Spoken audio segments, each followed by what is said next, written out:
Caimin itu ngasih 6 juta untuk ibu hamil.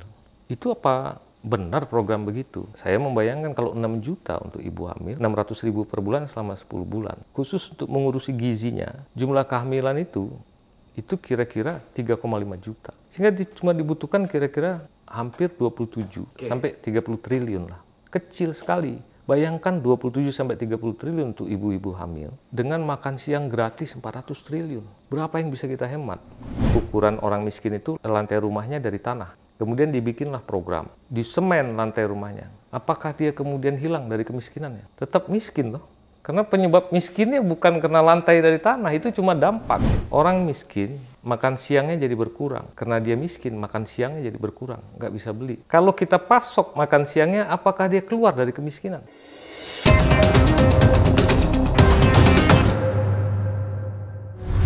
Assalamualaikum warahmatullahi wabarakatuh. Seperti biasanya, saya tidak sendiri. Hari ini saya menghadirkan narasumber yang luar biasa. Ini sahabat kita semua, netizen ya. Jadi saya langsung memperkenalkan saja beliau. Assalamualaikum. Waalaikumsalam warahmatullahi. Bang Alam Shah Saragi. Beliau ini sebenarnya expert ya di bidang pelayanan publik, APBD, APBN. Suka kutak-katik gitu. Dan mantan komisioner Ombudsman. Juga salah satu panelis saat debat Cawapres beberapa hari lalu. Oleh karena itu mungkin ini sangat tepat kita diskusikan apa yang terjadi di debat Cawapres. Gimana kabar Bang Alam Shah? Baik Bang Abraham. Alhamdulillah. Bang Alam, ini ada yang menarik ya, debat Cawapres itu, tapi hiruk pikuknya di media sosial sampai hari ini masih terus macam-macam lah isu yang berkembang. Bang Alam ini kan yang melihat langsung nih, kalau kita ini lihat cuma dari layar kaca aja nih, bener gak ini? Ada yang bertanya Bang, katanya kalau kita lihat tema debat malam itu kan menyangkut APBN, APBD, infrastruktur, semua yang berkaitan dengan hal-hal yang dikerjakan oleh kepala daerah, baik bupati maupun gubernur. Ada suara sumbang yang mengatakan bahwa ternyata tema ini sengaja dibuat untuk menguntungkan Gibran. Dan dianggap tema itu sebenarnya mendowngrade. Ini kan debat Cawapres, kok temanya seperti itu? Harusnya kan kalau tema Cawapres itu harus sebuah gagasan besar. Kira-kira menurut pandangan Bang Alam, apa sih yang terjadi di debat itu? Ya, memang kita juga sudah membayangkan itu Bang Abraham. Ini tema debat Cawapres ini justru juga akan banyak peminatnya karena orang melihat ada Gibran di situ. Jadi, gitu ya. Membuat orang ingin tahu juga. Ingin melihat kemampuannya. Melihat, apalagi kemudian beberapa hari sebelumnya dia justru di downgrade, dia bilang nggak bisa ngomong apa gitu, sehingga mungkin dia melakukan persiapan habis-habisan untuk itu. Jadi jangan dulu, orang underestimate ya. Orang underestimate. Dan biasanya dalam satu strategi asimetrik, underestimate itu enak. Kita jadi suka disebut underdog, tapi kalau kita naik cuma 20%, itu rasanya naiknya besar gitu. Orang menganggap, ini luar biasa. Luar biasa gitu. Padahal cuma 20%. 20%. Sementara yang lain, karena sudah sangat senior, gitu, jauh lebih siap, dia akan terbebani ekspektasi orang terhadap mereka juga tinggi. Pada saat dia merasa tidak bisa memenuhi ekspektasi, secara psikologis juga akan terganggu. Ada seperti itulah ya. Tapi sebelum ke sana, Bang, kan ada pertanyaan tadi tentang kok materinya itu tentang berkaitan agak ke daerah. Menurut saya enggak ya, karena saya sedikit cerita, saya ditelepon oleh KPU beberapa hari sebelumnya, terus diminta untuk jadi panelis debat. Siapa aja? Saya lihat, ini orang-orang kredibel semua. Sebagian sudah baru terpilih jadi rektor Undip, gitu. Ada yang kan yang Bang Alam ini juga orang kredibel ini di bidangnya. Makanya dipanggil juga jadi panelis. Makanya saya membayangkan kan biasanya akademisi. Loh, orang kayak saya ini kok diundang juga, tapi oke lah, mungkin kan sudah di-assess oleh KPU ya, panjang. Dan memang kebetulan di Ombudsman saya dua tahap itu saya memang membidangi klaster ekonomi, jadi mungkin itu. Saya dengar juga Bivitri protes karena dia sebelumnya sudah pernah jadi panelis dan nggak dikasih kesempatan untuk bertanya soal, sehingga dia bilang kalau nggak ada perbaikan saya nggak mau menolak. Saya pikir, lantas kalau begitu apa manfaatnya? Oke lah, saya bilang kalau kita mau memberikan masukan kan kita harus ada evidence ya. Saya terimalah. Jadi supaya dapat evidence ya, supaya bisa lihat. Betul. Jadi saya bisa kasih masukan yang konkret, bukan dari layar kaca gitu ya. Nah, Selasa malam kita dikumpulkan. Di satu tempat bertemu dengan ketua KPU, diceritakan termasuk beberapa ketentuan kenapa kemudian tidak pakai panel langsung bertanya, karena aturannya sudah dibuat begitu dan 2019 juga begitu ya dilakukan. Kemudian selesai, kita diminta menandatangani fakta integritas. Jadi panelis yang diminta menandatangani fakta integritas? Panelis dan moderator. Kenapa? Karena kita akan berinteraksi untuk membuat pertanyaan dan semua mulai dari pimpinan KPU sama staf-staf KPU keluar.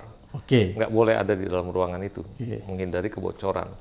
Makanya saya juga lihat di media sosial tuh banyak yang bilang nih soal kemungkinan bocor. Saya agak deg-degan juga. Saya pernah jadi ketua Komisi Informasi Pusat, kalau sampai terjadi kebocoran soal gimana saya? Berarti Bang Alam yang diminta pertanggungjawabannya. Makanya. Akhirnya saya pikir, nah untungnya teman-teman itu walaupun baru ketemu ya relatif cair ya, cepat. Bahkan kita tunjuk voluntary sepakat untuk Rektor Universitas Bengkulu Ibu Retno untuk jadi ketua kita lah. Gitu ya. Terus cari sekretarisnya Bu Popi Ismalina, dosen dari UGM. Kemudian ada wakil rektor dari IPDN, Pak Rowa. Saya ngambil untuk ngetiknya lah, karena kan kita semua harus kerjain sendiri. Jadi ngetik, saya ulang luar biasa nih, profesor-profesor mengerjakan sendiri. Nah mulai kita bahas, ada 6 subtema, ada pertama ekonomi kerakyatan dan digital. Nah yang kedua ada investasi. Ketiga ada keuangan, di dalamnya ada APBN, APBD dan pajak. Nah terus ada satu lagi ekonomi perkotaan gitu. Kemudian ada 2 tema lagi yang secara spesifik ditulis di situ. Nah, masing-masing subtema ini kita harus rumuskan dulu isunya apa. Setelah isu, baru kita turunkan jadi pertanyaan.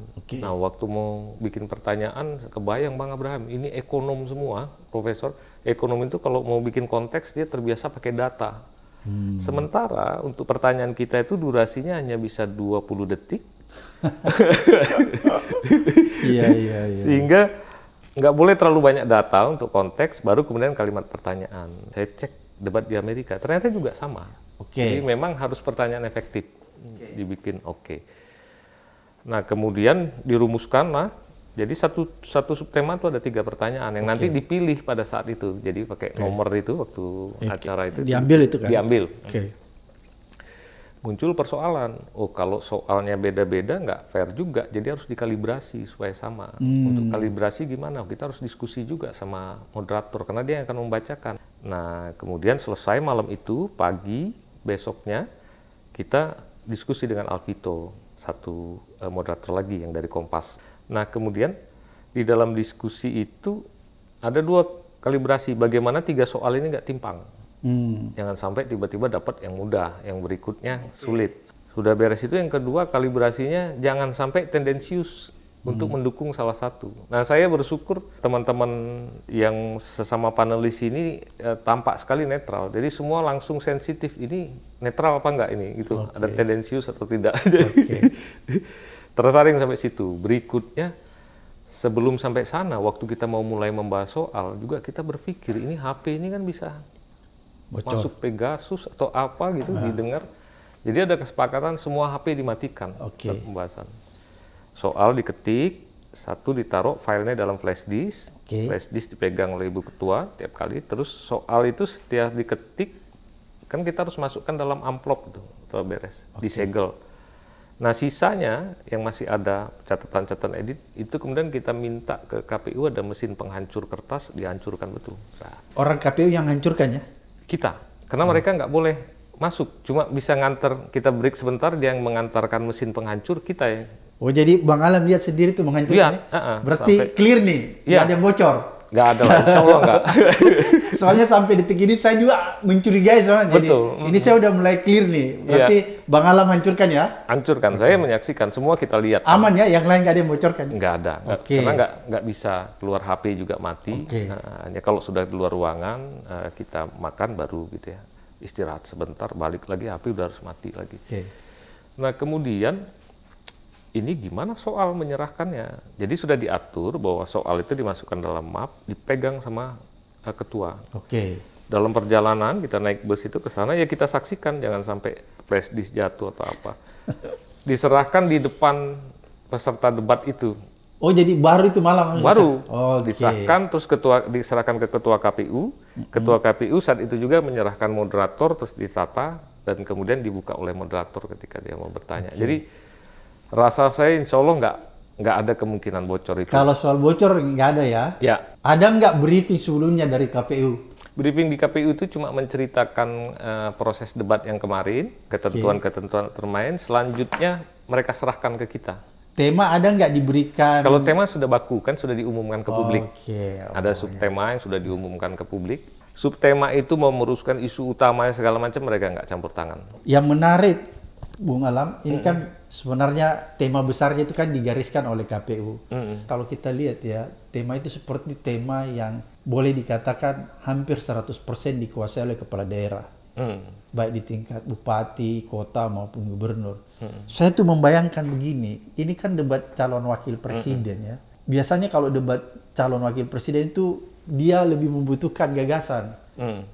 Ada ide yang cemerlang. Kalau orang IPA itu ide-idenya itu melompat, kuantum. Kira-kira seperti itu bayangan saya ya. Tapi ini kan tema itu menurut saya yang saya nonton itu terlalu operasional. Misal ya, Iya. saya ambil kebetulan nomor 1 itu tentang ekonomi kerakyatan dan digital. Jadi kita memang melihat sekarang ini banyak sekali marketplace yang kemudian memberi ruang bagi UKM kita, tapi dengan data mereka dikuasai oleh platform itu, algoritmanya terbaca, terjadilah kasus TikTok kemarin. Maka pertanyaan kita pada saat yang kebetulan dipilih yang pertama itu, dalam situasi seperti ini, kemudian apa kebijakan yang akan diambil? Karena UKM kita banyak mati, diserbu barang-barang dari Cina. Pertanyaan seperti itu. Dan menurut saya, sekarang mungkin saya boleh menilai. Kalau kemarin saya nggak boleh. Menurut saya, jawaban Pak Mahfud top. Jadi yang saya maksud begini Bang Alam. Misalnya. Mungkin pertanyaannya itu masih boleh saya menganggap bahwa itu ingin menggali sebuah gagasan besar. Tapi yang saya persoalkan, ketika mereka berdebat, yang mereka diskusikan itu hal yang sangat operasional. Saya akan masuk ke sana. Jadi, bagus. Saya berharap setelah misalnya kayak Pak Mahfud memberikan jawaban tentang itu, kan dikasih kesempatan kandidat lain untuk challenge. Nah, itu kan sangat tergantung kesiapan kandidat. Kemampuan ya. Kemampuan, itu yang saya bilang. Jadi wawasannya tentang perdagangan internasional, kita bisa lihat. Politik, iya. Yang menarik Bang Abraham, karena kami tidak boleh bertanya dan tidak boleh mengejar, tapi sayangnya moderator juga tidak dikasih kesempatan untuk memperdalam. Sehingga terjadilah seperti kemarin. Kayak kaku ya? Kaku. Jadi apapun pertanyaannya, mereka tuh sebenarnya sudah ada jawabannya, pokoknya ini. Jadi Bang Alam merasa ini itu malam kayak diikat ya tangannya? Ya, itu harus kita akui. Nah, nanti kita berikutnya kita bisa diskusi macam apa sih debat yang idealnya. Ini kan kita evaluasi dulu ya. Kita evaluasi dulu. Saya terasa, karena kan komponen panelis sudah beres bikin soal, bikin pertanyaan, kemudian diserahkan moderator. Moderator juga ternyata hanya membacakan. Setelah membacakan, ketika kemudian masing-masing jawab itu agak tidak sinkron, kalau di beberapa negara seperti Amerika lah katakan, itu moderator dikasih 1 kali kesempatan untuk mempertegas yang saya ingin tahu dari ini gitu adalah apa. Sehingga semua terpaksa mengerucut ke persoalan yang nggak strategik. Nah, selalu begitu rutenya. Kita kemarin moderator nggak dikasih kesempatan seperti itu. Hanya mengingatkan batas waktu. Tidak dibolehkan atau apa nih? Tidak. Sementara ini ya. Tidak dibolehkan. Kalau saya lihat tidak dibolehkan. Dia hanya mengikuti aturan main. Anda cuma dikasih kesempatan sekian. Tidak bisa improvisasi ya? Tidak. Nah, itu juga mungkin harus sama-sama direnungkan ya sama KPU. Bagaimana metodenya? Kalau toh boleh proaktif tapi aman gitu ya. Tidak kemudian dia bisa memainkan situasi sehingga kemudian mendukung salah satu gitu. Itu yang terjadi sehingga selesai dia menjawab, yang lain faktor berikutnya adalah para kandidat. Kita harus akui Bang Abraham, tampaknya itu tradisi debat yang biasa itu belum ada di kita. Sehingga katakanlah ini saya nggak mau melebihkan salah satu ya. Gibran itu bisa menjawab detail tapi seperti menghafal. Nah, itu yang saya mau bilang. Betul. Menghafal kan? Bahkan detail dengan istilah-istilah yang juga mungkin membuat Muhaimin juga jadi agak kaget. Yang tadi psikologi underestimate gitu ya. Tapi kemudian di satu sisi punya problem psikologis. Ya. Nah ini saya bukan sebagai panelis lagi, saya sebagai saksi dalam debat. Jadi kita mendatangkan Bung Alam ini sebagai saksi. Iya. Kita mau tanya nih. Saya menyaksikan bagaimana misalnya Cak Imin itu penuh keraguan untuk men-challenge sesuatu yang kadang-kadang dia masih merasa, oh saya ini juga dulu bagian dari. Ada kendala psikologis ya? Ada kendala psikologis. Oke. Jadi ternyata itu nggak bisa kita abaikan. Apakah kendala psikologis kayak Cak Imin dan Mahfud ini yang tidak melakukan serangan balik ya? Apakah itu kendala psikologisnya datang dari mereka sendiri?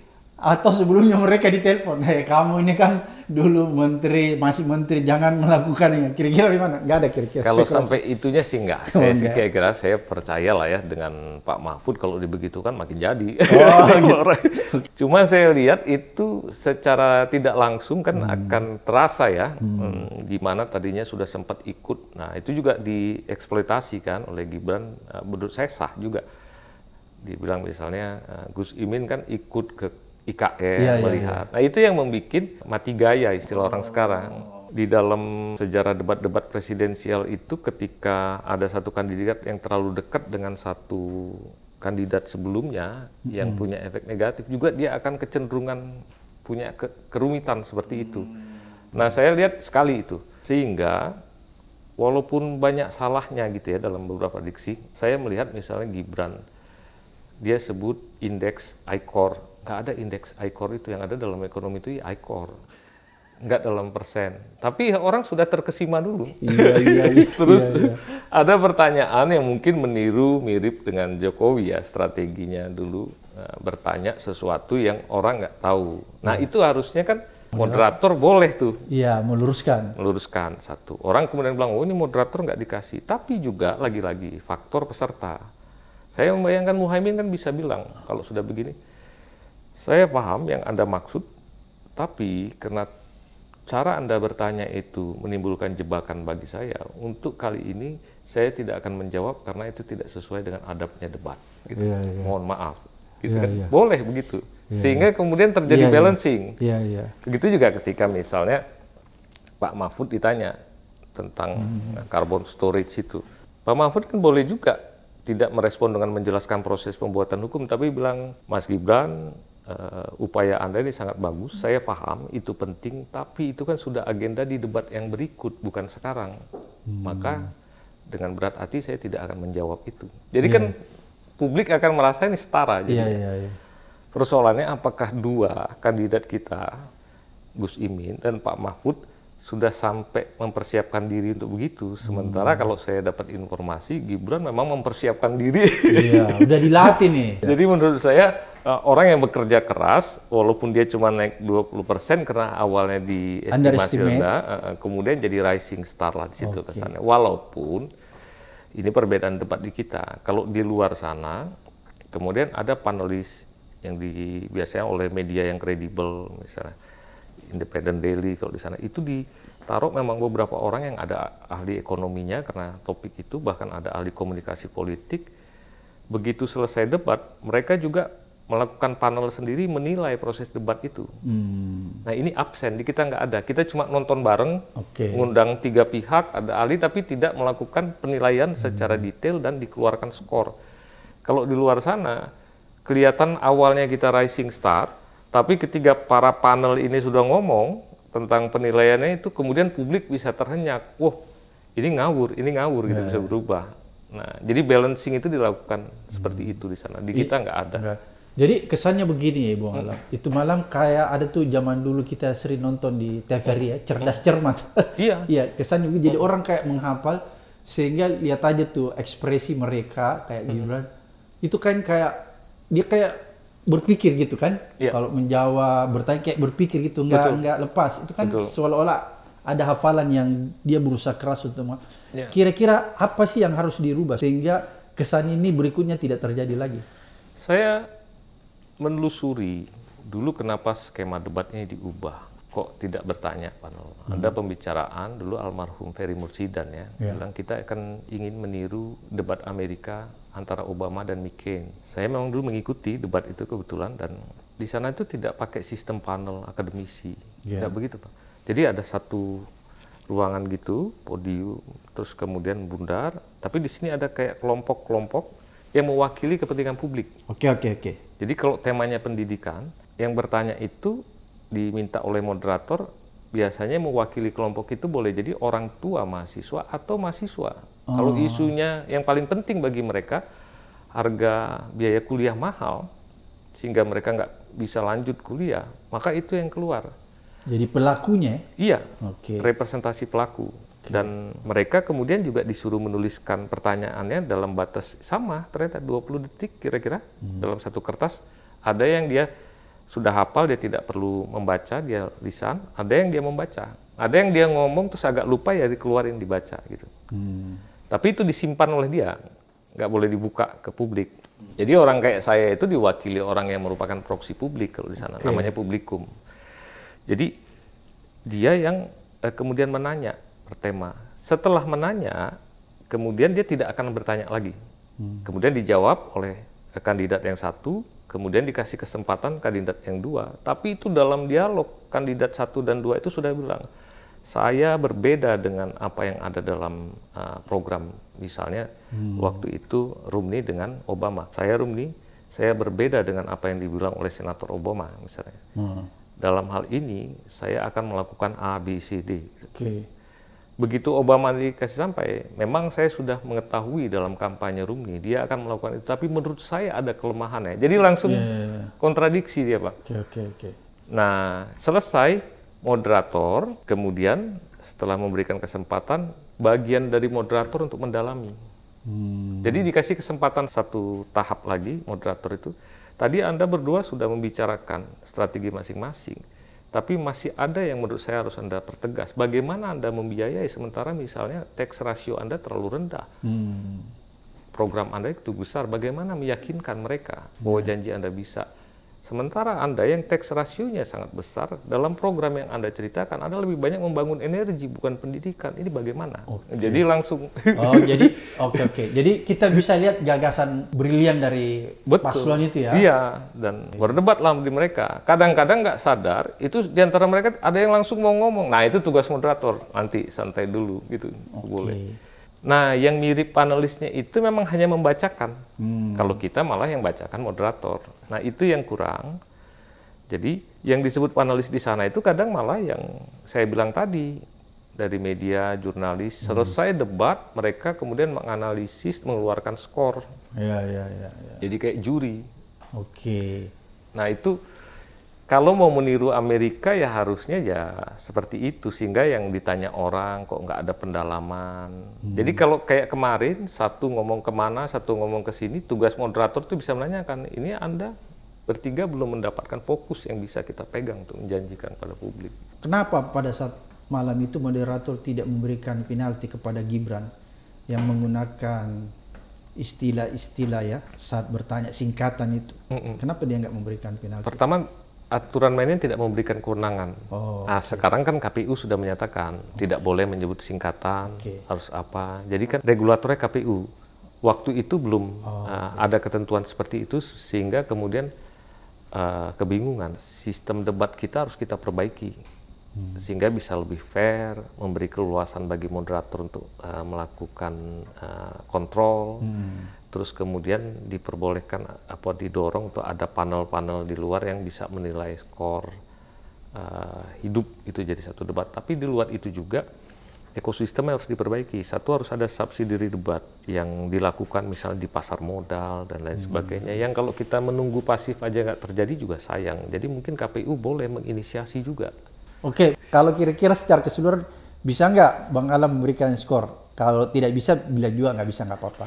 Saya kebetulan dengan kawan-kawan bersepakat sampai debat berikutnya, kami belum boleh mengeluarkan opini nilai kami lah ke mereka. Jadi untuk mencegah kegaduhan. Tapi publik silakan menilai gitu. Tapi kalau bercerita proses, pandangan, kesaksian seperti tadi saya masih boleh. Sekarang saya ingin bertanya tentang kesaksian nih. Ini kan banyak mempersoalkan nih, Bang Alam ya. Kalau kita lihat tweetnya si Roy Suryo, kemudian jadi rame bahwa itu ada alat yang dipakai, kemudian difoto lah dan lain sebagainya. Apakah Bang Alam melihat juga itu?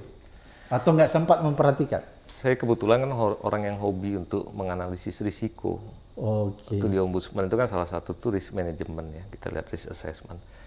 Pertama kali yang saya lihat ini jalur listriknya dari KPU ini ada cadangan genset nggak gitu misalnya, atau di gedung itu, Ya, di gedung yang dipakai.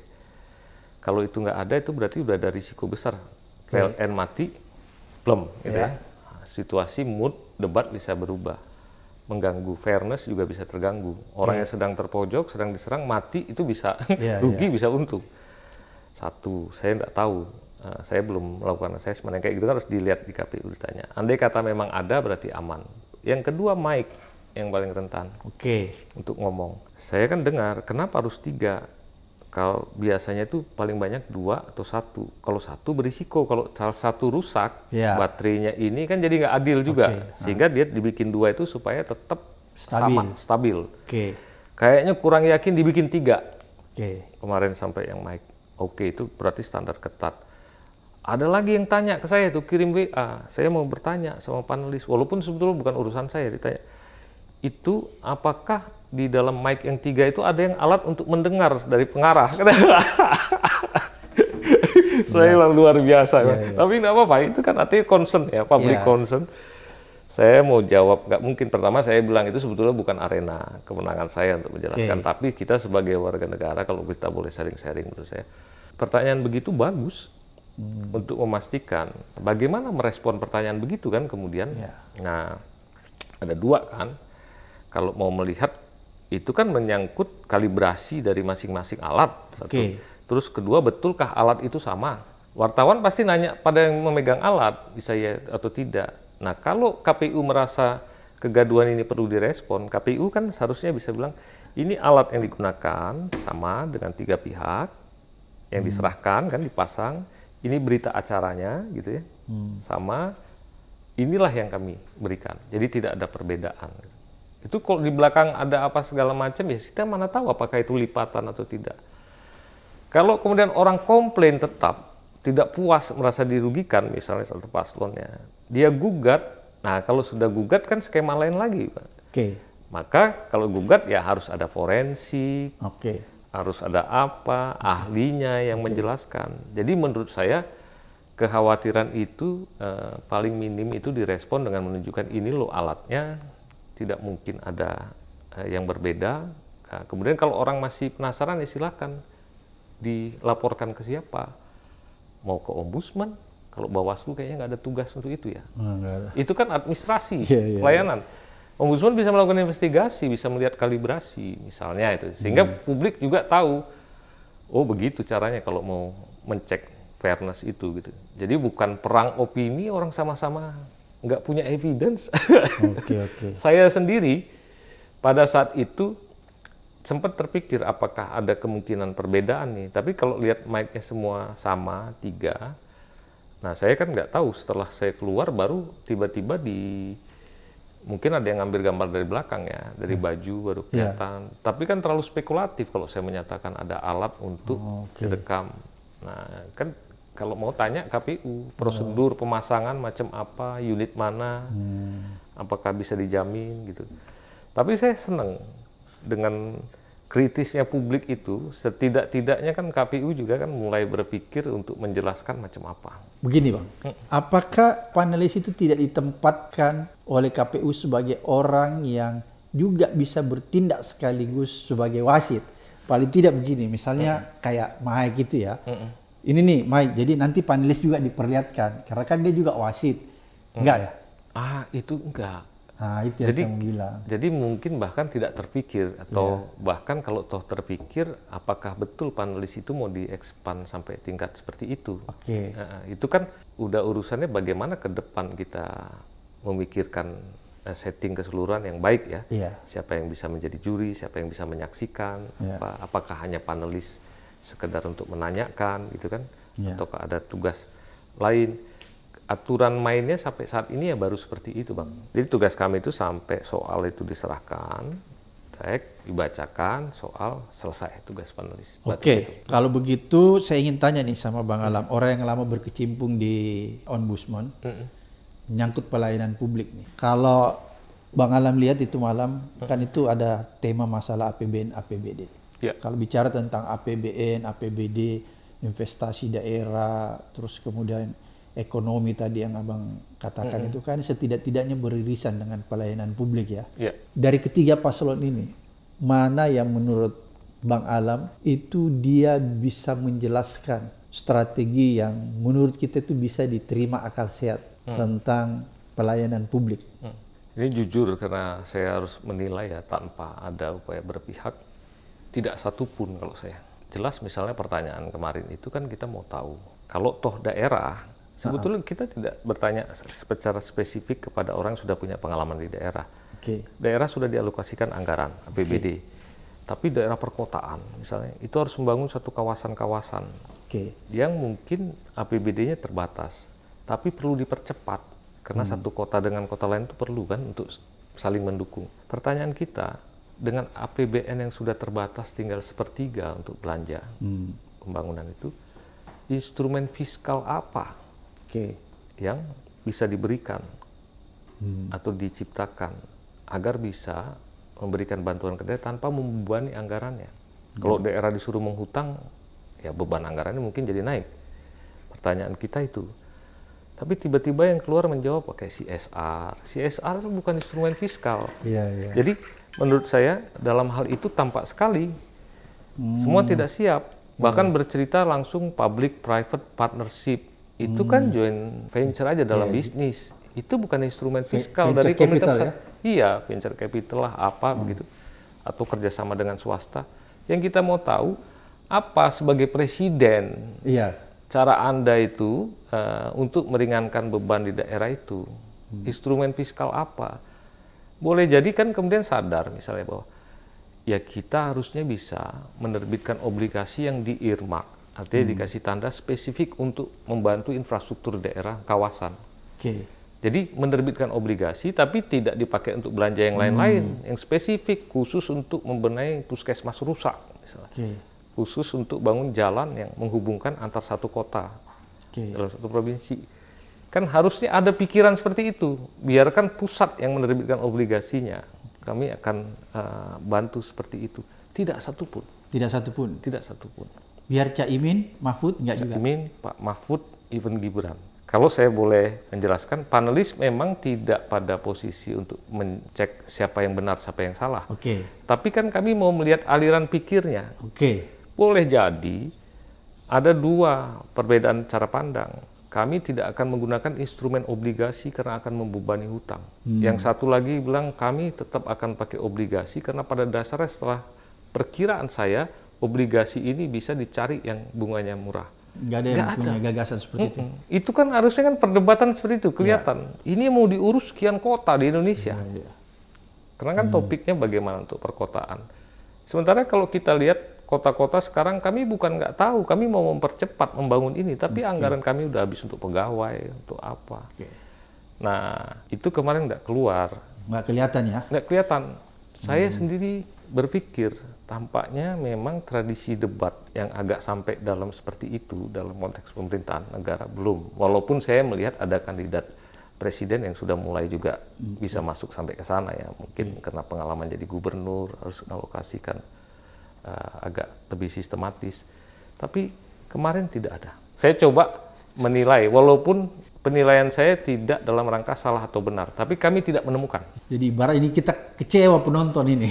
Iya, jadi istilahnya kadang-kadang saya sudah diingati juga oleh Alvito. Kadang-kadang, pening nggak mereka jawab ini ya? Pening nggak? Jadi Alvito kan pernah juga jadi moderator, jadi udah bisa ngelihat. Akhirnya saya berpikir, sepertinya memang, nah ini kita akan masuk. Kenapa begini? Tradisi debat kita itu memang belum terlalu baik. Saya bukan meragukan kapasitas akademiknya Prof. Mahfud dan lain sebagainya ya. Jadi kita ini nggak terbiasa berdebat. Di sekolah dasar berargumen aja lebih banyak disuruh menghafal gitu ya. Bukan berlatih berargumen. Hari ini kita memang lihat di mahasiswa hukum itu udah terbiasa ada tradisi untuk di lomba debat, moot court, itu udah lumayan bagus. Dulu kan nggak ada. Peradilan semu itu. Belakangan orang-orang kita, anak-anak kita itu sudah ada yang ikut lomba debat di luar negeri berbahasa Inggris. Itu kan ada kaidah-kaidah debat, ada adab debat, etik gitu, yang kemudian diperkenalkan sejak kecil. Karena itu kan harus dididik. Nah kalau nggak jadi debat kusir. Itu malam debat kusir nggak kalau menurut Bung Alam? Saya mau coba ini dibilang debat kusir, tapi biasanya debat kusir itu walaupun nggak jelas ujungnya masih saling sambung. Kemarin agak kusut itu. Agak semacam pemaparan. Oke. Lebih presentasi. Jadi kayak begitu. Jadi walaupun terjadi saling klik ya, tapi nggak apa-apa. Nah, itu kan publik bisa melihat. Tradisi debat juga nggak dibiasakan. Di partai-partai kita itu nggak ada namanya kursus kader itu untuk dilatih berdebat. Padahal kita nanti mau menyediakan ratusan kepala daerah. Kedua, saya lihat juga kalau kita lihat organisasi ekstra kampus, yang terjadi bukan debat, paparan, visi misi, apalagi ekstra kampus. Yang akan menang itu yang seniornya bisa menggelontorkan logistik untuk membelikan tiket. Astagfirullah. Iya. Jadi sulit. Tapi kalau disuruh melobi, kasakusuk jago gitu ya. Jadi ini yang paling berbahaya nih. Itu. Jadi saya membayangkan apakah ini tidak sesuai dengan kita, rasanya enggak. Bang Alam, ada yang menarik nih. Tadi kita coba petakan bahwa kan ada nyinggung tentang APBD, APBN, yang irisannya dan pelayanan publik. Ini kan rata-rata kalau kita melihat angka kemiskinan kita ini masih menyedihkan lah ya. Pertama kalau kita bicara tentang kemiskinan, stunting. Ada nggak ketiga paslon itu yang bisa mengurai lebih lengkap solusi dari dua permasalahan itu?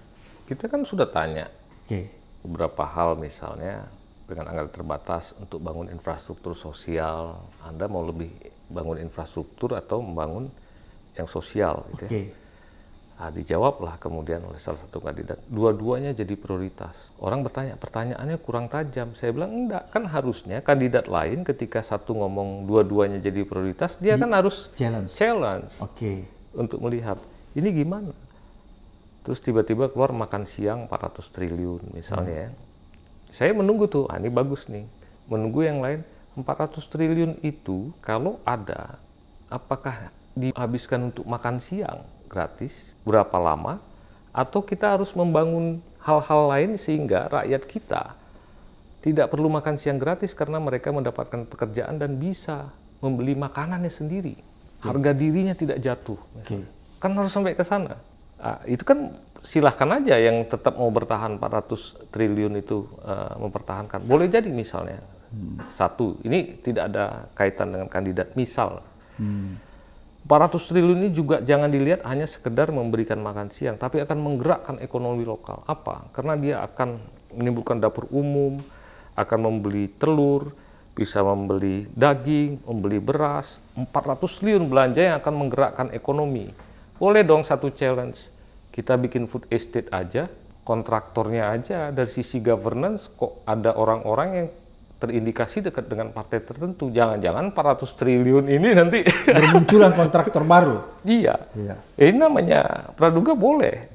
Ditanya begitu. Jangan-jangan itu nanti diambil alih oleh partai politik. Kontraktornya, vendornya ya. Betul. Dan sebagai orang yang mengeluarkan gagasan itu, dia bilang, saya jamin tidak. Karena governance-nya akan kami atur begini. Nah, itu kan jadi janji sama publik. Itu nggak tercermin ya? Nggak. Apakah nggak punya kemampuan? Menurut saya bukan nggak punya kemampuan, kebiasaan untuk berdebat semacam itu belum terjadi. Berarti kalau menurut Bang Alam bahwa program makan gratis dan susu gratis yang salah satu menjadi program andalan salah satu paslon itu bukanlah jalan keluar untuk mengatasi stunting. Sebagai pakar nih, kan Bang Alam ini orang yang berpengalaman nih, ya, expert dalam bidang APBD, APBN, kutak-katik ekonomi dan lain sebagainya. Ini sebagai pakar nih. Baik. Kan kata orang begini, pakar itu punya tanggung jawab moral. Baik. Saya copot dulu ya. Iya, copot dulu sebagai saya panelis. copot dulu status saya sebagai panelis supaya nggak ada konflik kepentingan. Jadi kita ngomong stunting. Stunting itu ada dua faktor, yang satu ekosistem. Di mana kalau orang sibuk kerja, walaupun dia punya uang cukup, anaknya bisa gizi buruk. Maksudnya bahkan dari sejak dia masih dalam kandungan. Dan itu juga bisa menyebabkan gizi bayi yang dalam perutnya itu juga nggak terurus dan bisa menimbulkan stunting juga tuh. Karena mungkin miskin, harus kerja siang malam. Yang kedua juga, walaupun duit ada, bukan miskin lah, dia memang harus menengah, tapi kerjanya luar biasa, bisa juga kacau. Yang kedua memang kekurangan uang. Oke. Dan sejak Karena kemiskinan. Iya. Oke. Sehingga banyak orang bilang, orang kan ada yang kritik, kok Caimin itu ngasih 6 juta untuk ibu hamil. Itu apa benar program begitu? Saya membayangkan kalau 6 juta untuk ibu hamil, 600.000 per bulan selama 10 bulan. Khusus untuk mengurusi gizinya, jumlah kehamilan itu kira-kira 3,5 juta. Oke. Sehingga cuma dibutuhkan kira-kira hampir 27 sampai 30 triliun lah. Kecil sekali. Bayangkan 27 sampai 30 triliun untuk ibu-ibu hamil. Dengan makan siang gratis 400 triliun. Berapa yang bisa kita hemat? Kedua, seberapa lama mereka harus terus dikasih makan siang gratis? Kalau itu diolah untuk satu paket kegiatan yang lebih produktif, dia punya income, petani income-nya naik, mereka kan bisa beli makan sendiri. Nggak perlu gratis. Kalau itu dipakai juga untuk membangun perbaikan gedung-gedung yang sekolah, yang dibutuhkan mungkin cuma puluhan triliun, bisa melakukan banyak hal. Tapi dia menggerakkan rantai ekonomi, iya, rantai ekonomi pasok untuk pangan itu aja. Yang lain macam apa?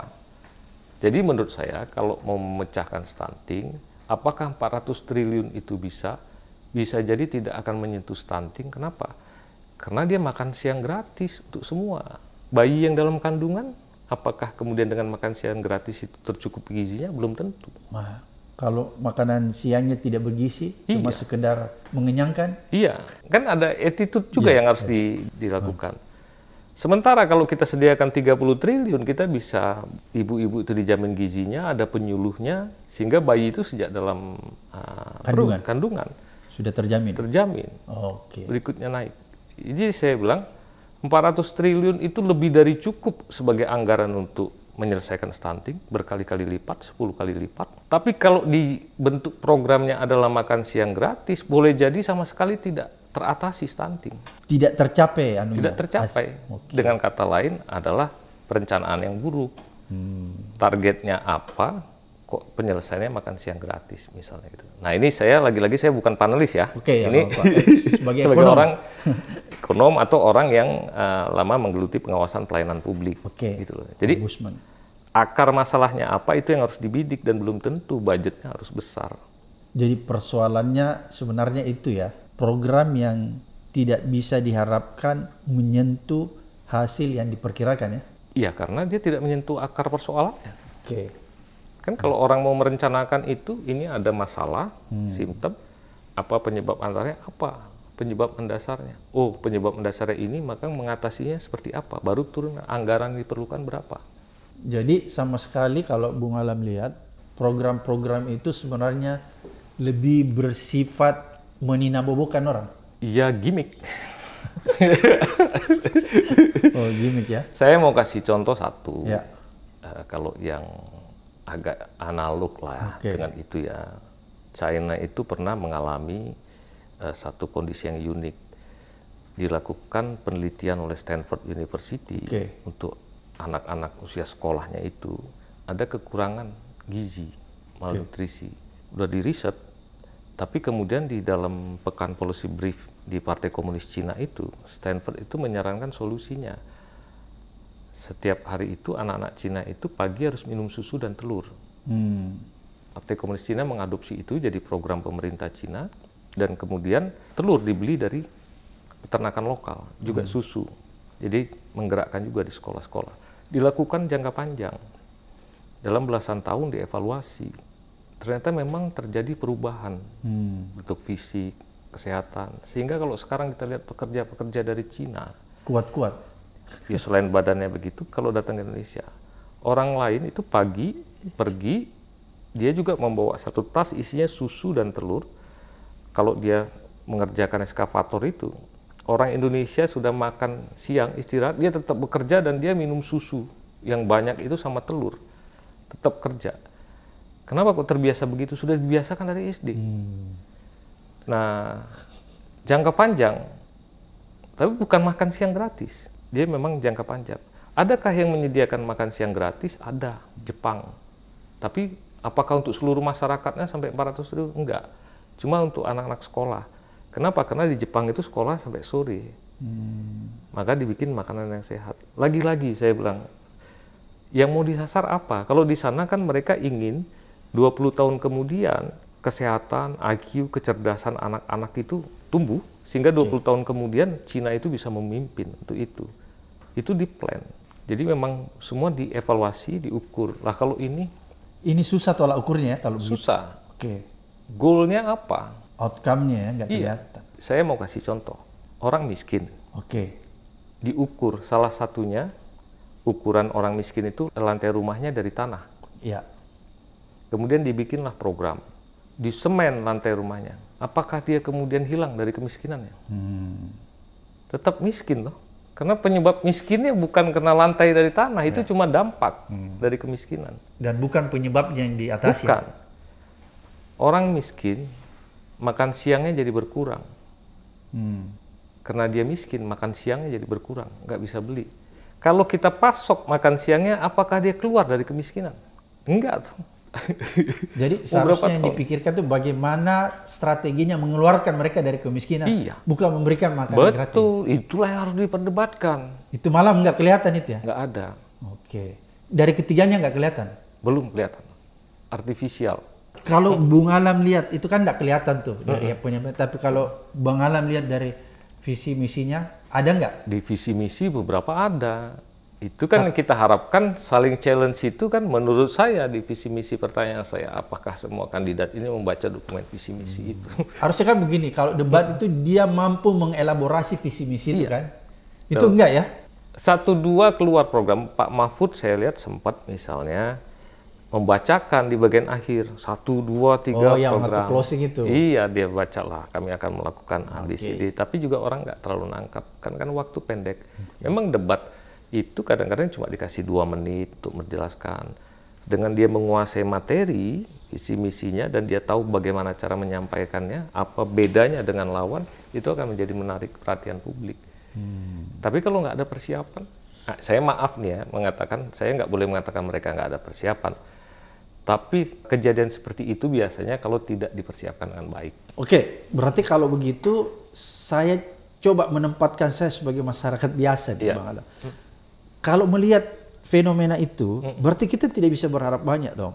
Ketiga paslon ini punya gagasan besar untuk mengeluarkan kondisi kita dari yang tadi kalau kita bicara tentang kemiskinan, stunting dan sebagainya. Dia nggak punya gagasan besar untuk keluar dari masalah itu berarti. Kalimatnya kalau saya tidak bisa menilai apa gagasannya. Boleh jadi mungkin ada gagasan dalam pikiran, dalam tim, tapi tidak dikeluarkan. Boleh jadi memang tidak ada. Saya berharap mudah-mudahan debat berikutnya ini bisa dikeluar. Feedback mulai keluar, gitu ya.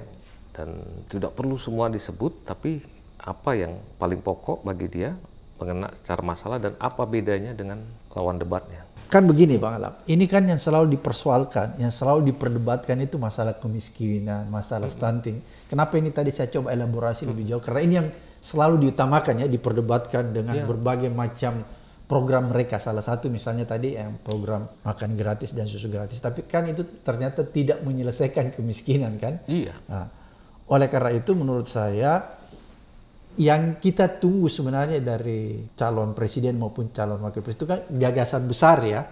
Sehingga ketika kita melihat gagasan besar itu kita punya ada harapan. Oh iya benar nih gagasannya. Itu nggak ada. Kemarin saya harus mengatakan saya tidak menemukan di dalam debat itu gagasan besar itu. Jadi mudah-mudahan ya kalau misalnya statement saya di sini juga didengar oleh para pihak maupun para tim pendukungnya. Pertanyaan saya berikutnya, para coacher mereka juga kan debat itu biasanya ada coachernya. Iya. Dan coacher itu rata-rata orang punya keahlian khusus kan, expert komunikasi masing-masing. Politik. Kalau substansi ekonomi dia ahli ekonomi kan, jadi ada 2, 3, 4 orang gitu kan. Nah itu kemudian kan didengar. Kenapa saya bilang penting itu, jangan dianggap enteng. Ini kan debat ini kan menghabiskan anggaran. Pemilu ini menghabiskan 78 triliun. Besar banget ya? Besar banget. Investasi sebesar itu harus punya impact ke masyarakat. Kenapa Bang Abraham saya bilang kita ini ada dalam situasi transisi. Hari ini dunia digital itu sudah menggunakan instrumen-instrumen digital itu untuk mempengaruhi sampai pilihan-pilihan politik. Oke. Hanya dengan pesan-pesan yang tidak ada isi, kosong, joget-joget. Terus algoritma diubah, karena sekarang itu platform-platform seperti TikTok itu bisa melihat perilaku. Di Filipina menggunakan itu. Perilaku warga dipengaruhi dengan algoritma tertentu, dari senang kemudian memilih. Itu kan politik tanpa gagasan, cuma suka dan tidak suka. Itu hanya bisa ditandingi dengan model-model debat ini yang berisi substansi. Kalau ini kita anggap enteng, kita kecilkan debat, Allah nggak peduli gitu. Dan hati-hati, terutama untuk 03, 01 nih, selisihnya tipis. Debat ini menentukan siapa yang masuk pada putaran kedua kalau ada putaran kedua. Kalau benar survei-survei itu ya. Jadi jangan anggap enteng debat ini. Kalau ada swing voter 10%, dari literatur yang saya baca itu berkisar antara 8 sampai 11%. Itu rata-rata yang swing gitu ya, yang terpengaruh oleh debat. Kalau terpengaruh 3% saja itu bisa. Dulu yang terpengaruh ini yang tadi Anda katakan itu kalangan menengah ya, intelektual. Iya, yang 11% itu kan tipis. Tapi kalau kita rivalitasnya sedang tipis juga, sedang berdekat-dekatan, kemudian kita anggap enteng debat, bahaya, menyesal nanti. Jadi tampillah di debat itu dengan baik agar publik yang ragu itu bisa kemudian pindah. Ada menarik tadi, Bang Alam singgung-singgung masalah Filipina. Ini kan Filipina ini menarik untuk diteropong ya, untuk di-capture. Kenapa saya bilang menarik? Karena kita harus belajar dari apa yang terjadi di Filipina. Karena jangan sampai apa yang terjadi di Filipina terjadi di Indonesia. Dan menurut saya, indikator-indikator ke arah sana itu sudah mulai kelihatan ya. Kita tahu siapa sih ini Bongbong Marcos, siapa Sara Duterte. Kita tahu semua Marcos itu siapa. Tapi dengan berbagai macam strategi yang dilakukan, memanipulasi lewat media sosial dan lain sebagainya. Sepertinya begitu itu bahasa sederhana ya.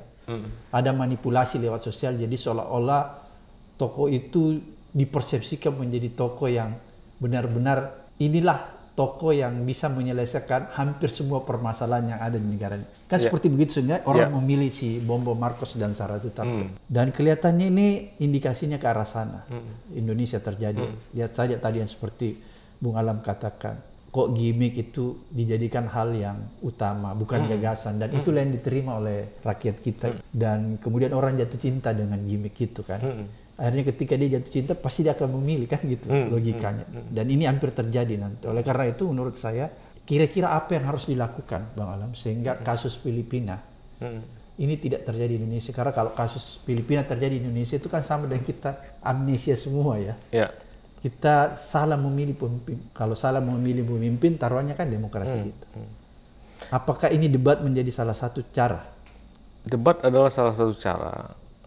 Dan kalau bisa diperluas seperti yang saya bilang tadi, ada debat subsidiari yang tim ekonomi ketemu tim ekonomi supaya kita suatu saat tahu kalau dia menang ini menteri keuangan ya, kalau ini menang ini kemungkinan gitu kan. Jadi inilah yang akan mengisi kabinet nanti, dan itu akan makin luas. Buruh juga mau melihat siapa yang akan jadi menakernya gitu kan. Orang mulai rasional, ada persaingan di dunia kognitifnya. Kalau itu tidak ada, maka yang akan kuat arusnya itu adalah yang medsos ini. Siapa yang kuat mengendalikan medsos itu yang menang? Yang duitnya besar, bisa bayar kerja sama platform, bisa membeli datanya, membaca algoritmanya, dan kemudian melakukan penetrasi sehingga orang tergiring. Itu sangat tidak baik. Di Eropa hari ini sedang terjadi perdebatan, apakah platform-platform besar itu patut dikenai kewajiban untuk membuka informasi algoritmanya ketika pesaingnya bertanya. Artinya udah jadi kecemasan ini, Pak. Di Brazil itu ada tim yang memang dibikin untuk brainwash pemenangan presiden yang lalu. Dia dikasih target untuk meng-hire dalam medsos itu sedemikian banyak orang dan tiap kali harus membombardir dengan berita-berita yang sebagian hoax gitu. Sampai kemudian orang merasa itu benar. Jadi memanipulasi persepsi ya? Iya. Sehingga demokrasi ini jadi artifisial, sekedar orang nyoblos. Saya milih dia apakah karena ada gagasan? Enggak, karena saya suka. Ini kan mengerikan. Nah, dalam situasi ini menurut saya jangan anggap enteng debat. Dan jangan persempit debat hanya untuk ultimate debat yang presiden ini lakukan. Kemudian bangunlah tradisi debat itu bukan hanya pada saat pilpres, pilkada, pemilihan organisasi-organisasi ekstra kampus, supaya orang terbiasa dengan berpikir secara rasional, membandingkan satu sama lain. Saya orang yang sedang berproses melihat fenomena ini, cuma saya belum menemukan, masih sibuk membaca literatur, apakah sudah patut Indonesia maupun beberapa negara ini melarang penggunaan medsos untuk pemilu. Itu sebenarnya saya ingin tanyakan, Bang. Ini kan melihat fenomena di Filipina. Ya. Kemudian juga mungkin kalau kita ke belakang sedikit masalah Trump. Trump juga itu setidak-tidaknya ada pengaruh medsos, ya kan? Ini kan sudah membuktikan kepada kita semua bahwa ini ada pengaruh yang buruk karena dia bisa memanipulasi persepsi orang. Istilah saya gitu ya. Betul. Dia memanipulasi persepsi orang, jadi mungkin orang buruk bisa dipersepsikan menjadi orang yang baik lewat medsos. Ini kan berbahaya. Kita buang 78 triliun hanya untuk membuat hiburan. Pilpres diubah jadi semacam dengan alasan riang gembira harus jadi hiburan, minim konten, gimmick, gemoy. Never lah. Jadi menurut saya, apakah sudah waktunya memang untuk dilarang? Kalau tidak bisa dilarang, pembatasannya macam apa? Kalau menurut Bung Alam, apakah perlu dilarang? Saya sedang berproses menuju perlu dilarang. Tapi kan itu kan sesuatu yang paling jauh. Nanti orang bertanya apa bisa atau tidak. Nanti turunan-turunan sampai otoritas kita terhadap jaringan digital global ini. Yang kedua, kalau memang tidak dilarang, pembatasannya di mana? Iya, karena kan begini, Bang. Kalau kita baca di medsos itu banyak sekali terjadi namanya disinformasi. Bisa informasi itu salah dibenarkan di medsos. Sebaliknya, pokoknya terjadi disinformasi secara masif yang kemudian ujungnya mengubah persepsi orang, memanipulasi persepsi orang. Ini kan berbahaya sekali, apalagi kalau ini menembus masyarakat kelas menengah ke bawah. Kalau masyarakat kelas menengah ke atas kan dia bisa menyaring tuh. Ini yang paling berbahaya menengah ke bawah, dan ini yang paling banyak kan.